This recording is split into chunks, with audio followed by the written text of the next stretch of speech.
bersama Bina Taruna Bangsa.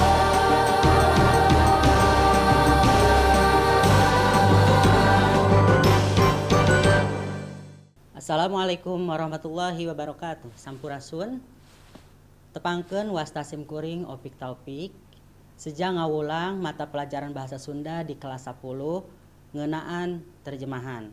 Kanggo kompetensi dasarna 3.1 menganalisis aspek kebahasaan dan rasa bahasa teks terjemahan.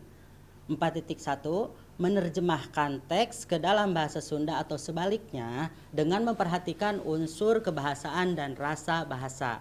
Artinya tujuan dari pembelajaran terjemahan yaitu hidup sadaya bisa menerjemahkan teks ke dalam bahasa Sunda atau sebaliknya, upamanya dari bahasa lain ke dalam bahasa Sunda.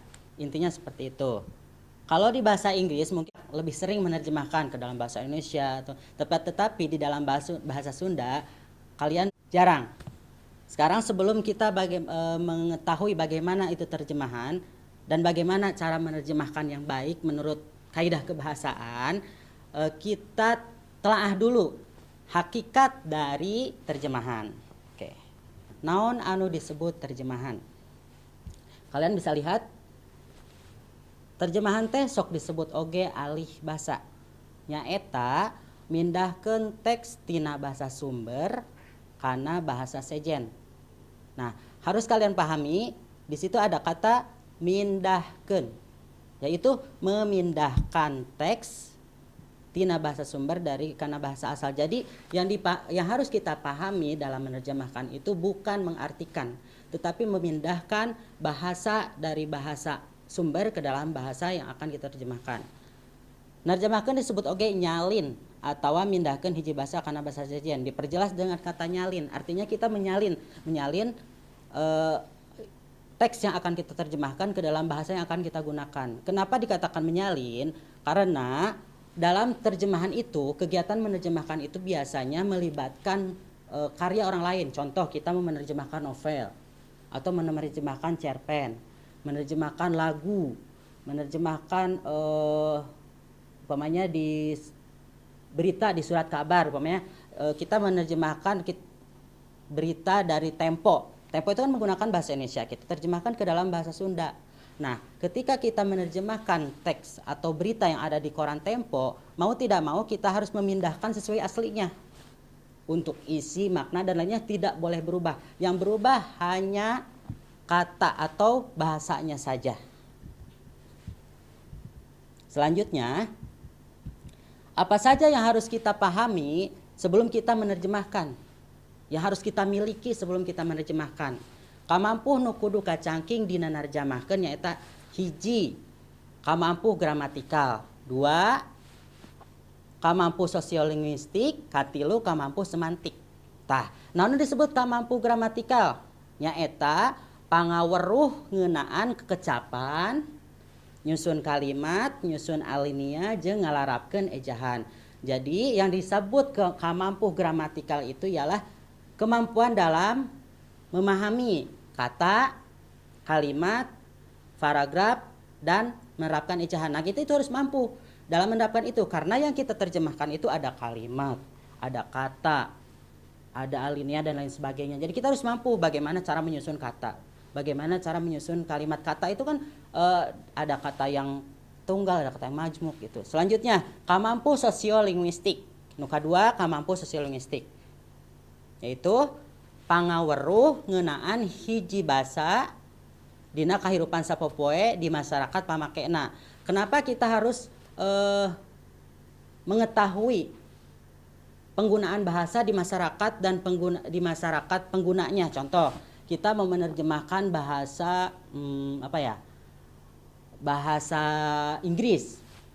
Tentunya kan berbeda penggunaannya dengan bahasa Sunda. Upamanya di bahasa Inggris lebih tegas. Itu kan sosiolinguistik itu bahasa dengan penggunanya.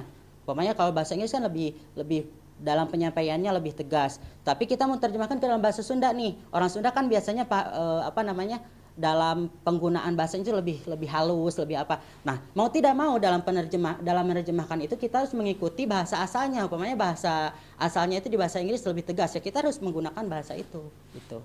Selanjutnya, kamampu semantik, memahami makna. Nyaeta kamampu dina ngaguar harti atau makna teks anu rek diterjemahkeun. Jadi kita harus mau tahu maknanya. Contoh umpamanya kita di bahasa Indonesia nih, di bahasa Indonesia. Di bahasa Indonesia itu ada peribahasa, ada peribahasa.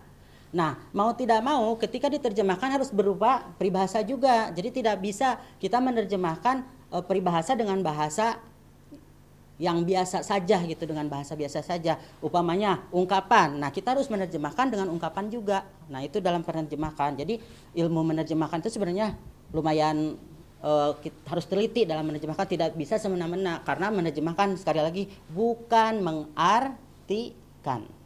Oke. Nah, dalam menerjemahkan ada kita mempunyai alat dalam menerjemahkan, yaitu alatnya itu kamus. Nah, kamus itu ada beberapa macam. Satu, ada kamus umum, ada kamus dua bahasa, ada kamus istilah. Kenapa kita memerlukan kamus ini? Oke, kita gali satu-satu. Kamus umum ialah mangrupa kamus anu tujuanana pikeun kaperluan umum, lain ngeunaan salah sahiji bidang. Jadi bukan untuk salah satu bidang. Contoh di sini, kamus umum bahasa Sunda. Nah, yang dikeluarkan oleh LBSS. Naon LBSS teh nyaeta Lembaga Bahasa Sastra Sunda, LBSS. Yang kedua, contoh kamus bahasa Sunda RA Danadibrata. Kalian bisa lihat di situ ada contoh kamus tuh, ada kamus bahasa Sunda RA Danadibrata, kemudian kamus di situ banyak contohnya. Saya sertakan gambar juga. Yang kedua, kamus dua bahasa. Nah, dalam menerjemahkan ini penting sekali kamus dua bahasa itu, karena begini, umpamanya kita menerjemahkan dari bahasa Indonesia ke dalam bahasa Sunda. Mau tidak mau kita harus punya kamus dua bahasa, karena untuk perbandingan.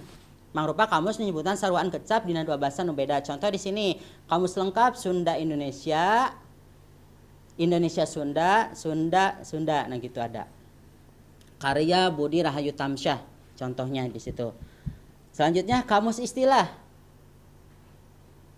Mangrupa kamus anu eusina ngamuat istilah-istilah khusus dina widang pailmuan. Contoh kamus istilah sastra Sunda, istilah sastra umpamanya. Contoh kalau di sastra Sunda ada suku, ada wilangan, ada apa lagi ya? Purwakanti. Nah, itu kan istilah. Itu hanya ada di istilah sastra Sunda. Nah, itu kita perlu gitu. Selanjutnya sebagai informasi dalam kita akan mempraktekkan menerjemahkan. Ada informasi yang harus kalian pahami sebelum kalian menerjemahkan. Yang pertama, cara menuliskan serapan asing. Nah, mungkin di bahasa Indonesia atau di bahasa Inggris kalian pernah melihat bagaimana cara menulisan bahasa asing atau serapan asing. Contoh, kata wisata. Nah, itu cara penulisannya harus bagaimana? Itu di wisata itu sebenarnya di bahasa Sunda ada, tetapi itu serapan. Nah, itu penulisannya harus didengdeken atau kalau bahasa Indonesia dimiringkan ya. Yang kedua, contoh penulisan peribahasa. Nah, dalam peribahasa juga ada peribahasa yang diterjemahkan dari bahasa Indonesia ke bahasa Sunda, ada bahasa Arab ke bahasa Sunda. Contoh umpamanya dari bahasa Inggris ke bahasa Indonesia ke bahasa Sunda juga ada yang time is money. Itu kan dari bahasa Inggris ya, diterjemahkan ke dalam bahasa Sunda. Jadi waktu sarua jeung duit. Nah, itu ada.